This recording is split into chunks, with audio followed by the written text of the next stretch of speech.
রাস্তা দিয়ে তেরং বেরং করে হাইটা যাইতাছি, নিচে দেখলাম যে আইফোন পড়ে রয়েছে।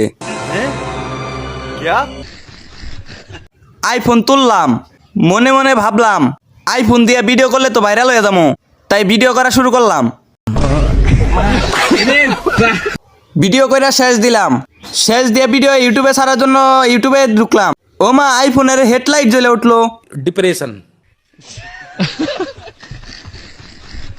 ইউটিউবে ভিডিও ছাইরা দিলাম, ছাইরা দেওয়ার লগে লগে ভাইরাল হয়ে গেল, তাই খুশিতে ড্যান্স করলাম। আমি এখন ভাইরাল, আমার হাতে তো প্লে বাটন আসবে।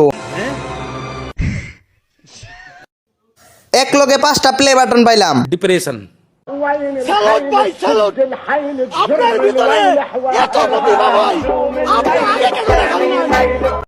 আমার কাছে এখন 5টা প্লে বাটন, তাই সবাই সম্মানের সাথে কথা বলবেন, আমার সাথে না। নেক্সট পার্টের জন্য